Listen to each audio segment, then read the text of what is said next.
Entender estrelas, uma viagem pela astronomia, por João Steiner.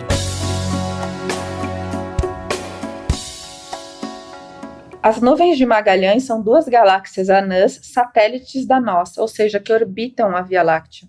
Elas receberam esse nome porque o primeiro europeu a registrar sua observação foi o navegador português Fernão de Magalhães. Professor João Steiner, em primeiro lugar, como que é isso de uma galáxia orbitar a outra? É um padrão no universo? Sim, normalmente galáxias maiores, como a Via Láctea, a galáxia de Andrômeda e muitas outras galáxias grandes, têm um certo número de galáxias muito menores que orbitam em torno da galáxia maior. Então, nós conhecemos, para a Via Láctea, nós conhecemos mais de uma dezena de pequenas galáxias, né? E as duas mais notórias, pelo fato de serem as mais próximas, são as grandes nuvens de Magalhães, que são visíveis apenas no hemisfério sul, porque elas ficam perto do Polo Sul. E, portanto, não eram conhecidas dos astrônomos europeus antes da circunnavegação de Fernão de Magalhães, né? A importância dessas duas nuvens de Magalhães para a ciência é enorme, porque pelo fato de serem tão próximos, nós podemos estudar em detalhe as estrelas individualmente. Pelo fato de estarem à mesma distância, todas as estrelas estarem à mesma distância, nós temos uma das variáveis resolvida, que é a distância das estrelas. Então nós podemos estudar outras propriedades e como é que elas se comportam em função dos parâmetros que podem ser medidos. Entendi. Quando você não sabe nem a distância, você não pode nem começar. A distância já determinada já... Exatamente.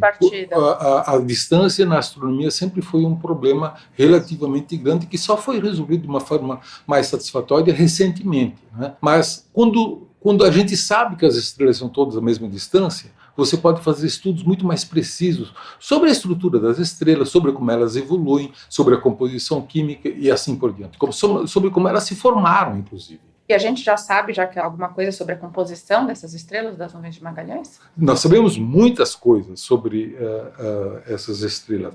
De uma certa maneira, nós sabemos mais sobre as estrelas das nuvens de Magalhães do que sobre a maioria das estrelas da Via Láctea. É mesmo? Sim.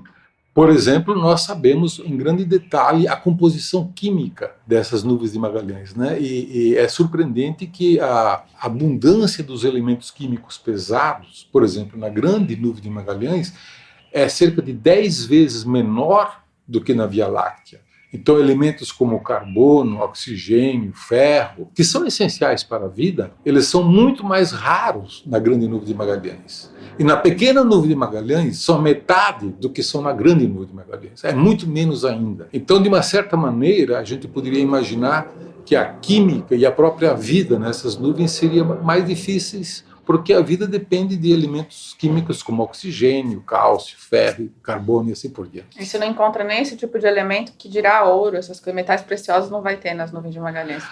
Tem, mas numa proporção muito menor do que na Terra. O professor João Steiner, colunista da Rádio USP, conversou com Luísa Caires. Entender estrelas, uma viagem pela astronomia, por João Steiner.